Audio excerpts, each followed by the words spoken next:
हमारा टॉपिक है आज का consumer protection, chapter number 12 consumer protection. ये कंज्यूमर प्रोटेक्शन जो है एक तरीके से लॉ है। आप क्या पढ़ने जा रहे हो? एक लॉ पढ़ने जा रहे हो जो किसके रिगार्डिंग किसको बातें करता है? कंज्यूमर की सुरक्षा के लिए बातें करता है ये, ठीक है। अब जैसे कि मैं हर बार बोलता हूँ, देखो जब भी आप फ्रेश चैप्टर शुरू करोगे तो आपको क्या दिखाई देगा?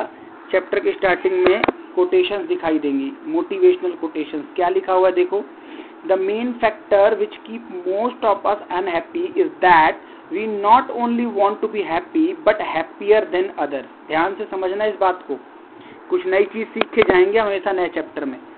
सबसे बड़ी प्रॉब्लम ये नहीं है कि हम खुश हों, हमारी लाइफ में सबसे बड़ी प्रॉब्लम ये नहीं होती कि हम खुश हों। हमारी प्रॉब्लम ये है जो हम पालते हैं कि हम दूसरे से भी खुश रहें।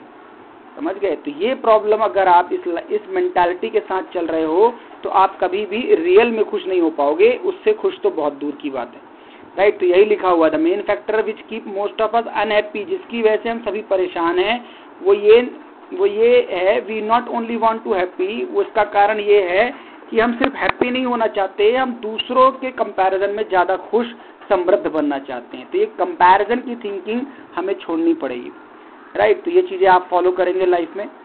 कम to the chapter, consumer protection क्या है? 2 to 5 मार्क्स का हमारे पास वेटेज है। कंज्यूमर प्रोटेक्शन बिल 2018 में कुछ संशोधन हुआ। कंज्यूमर प्रोटेक्शन एक्ट वैसे तो बहुत पुराना है, ये 1986 का है। इस लॉ में टाइम टू टाइम क्या होता रहता है? चेंजेस होते रहते हैं। तो वैसे तो ओरिजिनली इसका पुराना एक्ट क्या है? देखो, कंज्यूमर प्रोटेक्शन एक्ट 1986 है, लेकिन अभी इसमें कुछ चेंज किया गया और उसको क्या बोला गया? Consumer protection bill 2018। ध्यान से समझेंगे, अभी आप लॉ के स्टूडेंट तो नहीं हो। जब भी कोई नया कानून बनता है तो पहले उसका पार्लियामेंट में बिल लाया जाता है। बिल का मतलब उस पर एक चर्चा करी जाएगी कि हम ये बिल चाहते हैं, तो पहले उसको हम बोलेंगे बिल, और जब वो बिल सभी मेंबर द्वारा एक्सेप्ट कर लिया जाएगा तो उसे हम बना देते हैं एक्ट। एक्ट का मतलब लॉ।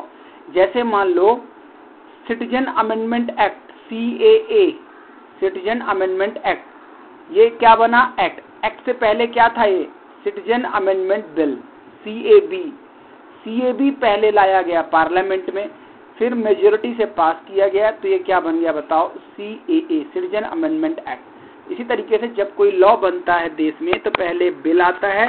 बिल जब मेंबर ऑफ पार्लियामेंट से राष्ट्रपति साइन कर देते हैं तब वो बन जाता है लॉ, राइट। अच्छा, अब जो हम चैप्टर पढ़ने जा रहे हैं वो है कंज्यूमर प्रोटेक्शन। उसकी हम बात करते हैं, जो आपने बहुत टेलीविजन में ऐड देखा होगा, जागो ग्राहक जागो। गवर्नमेंट हमारी कहती है, बहुत सारे NGO प्रचार करते हैं कि जागो ग्राहक जागो, आप लोगों को लूटने का काम चल रहा है। तो कैसे हम जानेंगे हमारे अधिकार क्या हैं, हमारी रेस्पॉन्सिबिलिटीज क्या हैं? तो वही हम डिस्कस करेंगे।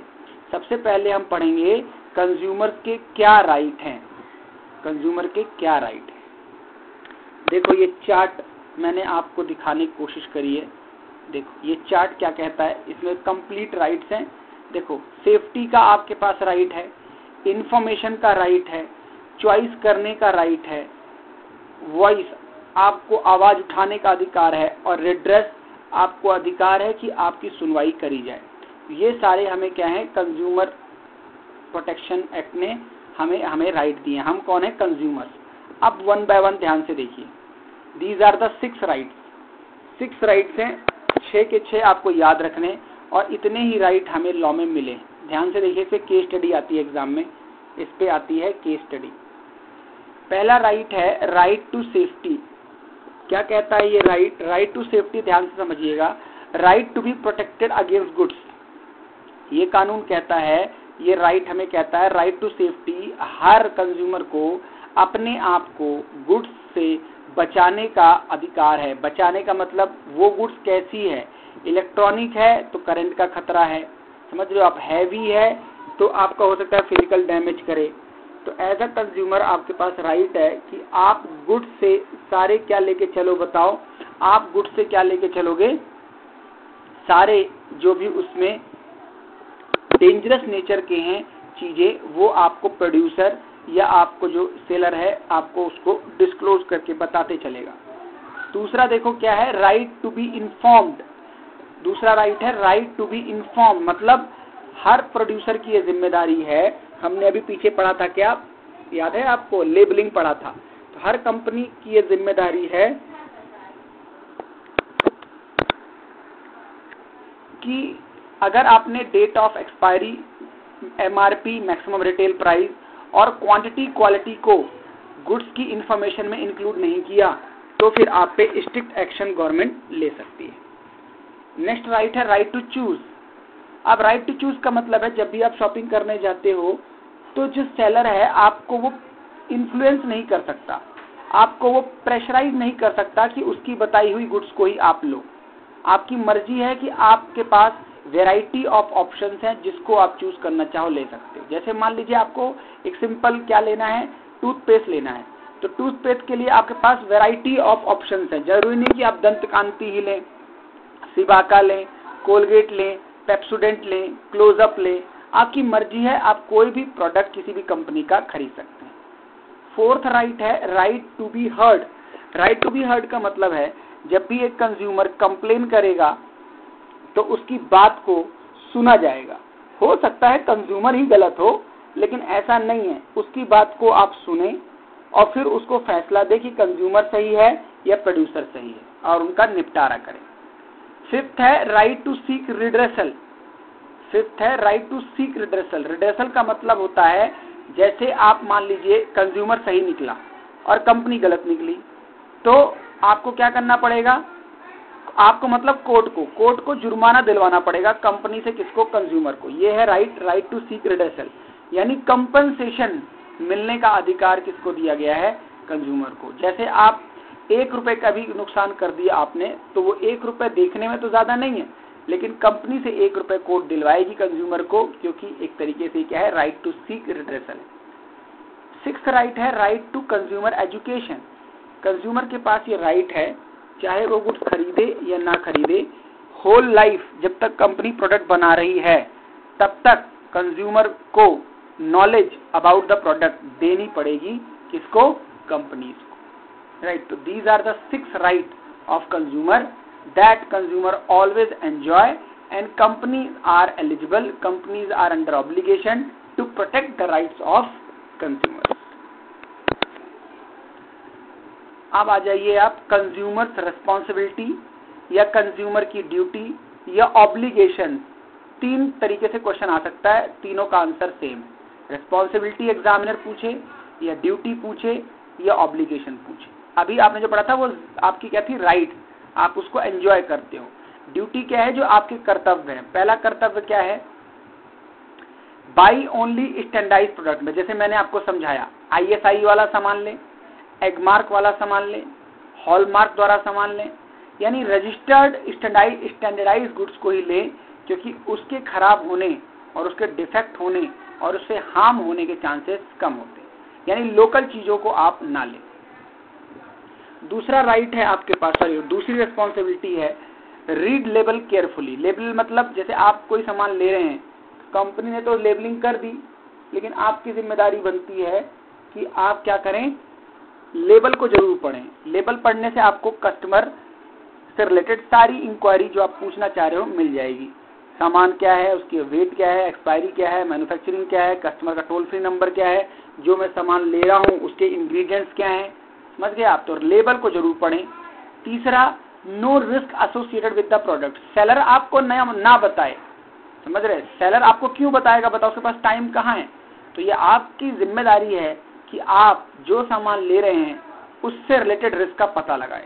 जैसे मान लीजिए आप मोबाइल फोन ले रहे हैं, तो एक बार आप उसको चार्जिंग पॉइंट चेक कर लें, वहीं पे सिम चेक कर लें, मेमोरी कार्ड चेक कर लें, लग रहा है नहीं लग रहा है, यानी जो चीजें आप नॉर्मली यूज करते हो एक वहीं पे डेमो कॉल कर लो। यानी आपको चीजों का रिस्क पता कर लेना चाहिए, क्योंकि इन चीजों में खराबी होने के चांसेस ज्यादा हैं। चौथा है ask for cash memo, bill. बिना बिल के आप अगर आप परचेजिंग करते हो तो आपको कोई अधिकार नहीं है कि आप किसी को बोलो कि उसने मेरा सामान नहीं दिया, समझे, यानी उसने मुझे गलत सामान दिया, क्योंकि आपके पास प्रूफ क्या है, आपने खरीदा है, कैश मीमो है।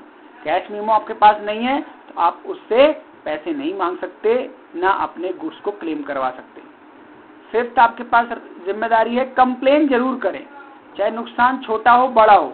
अगर आपके साथ गलत हुआ है, चाहे छोटा ही क्यों ना हो, तो कंपनी की शिकायत या रिटेलर की शिकायत जरूर करें, क्योंकि ऐसे छोटे छोटे गलत कामों से ही कल के दिन एक बड़ा फ्रॉड होता है। सिक्स्थ है be in organize form. Organize मतलब यूनिटी में रहें। अगर कंज्यूमर अलग अलग रहेगा, अनऑर्गेनाइज रहेगा, तो इससे क्या होगा, जो सेलर है वो कस्टमर पे हावी हो जाएंगे और ज्यादा से ज्यादा क्या होगा, गलत काम होगा। सेवेंथ आपका ड्यूटी है अवेयर ऑफ द मार्केट। आपको पता होना चाहिए आजकल लेटेस्ट मार्केट में क्या है, कौन सी गुड्स नई है, कौन सी गुड्स पुरानी है, कौन सी गुड्स आपके लिए रेलेवेंट है, कौन सी आपके लिए इरेलेवेंट है।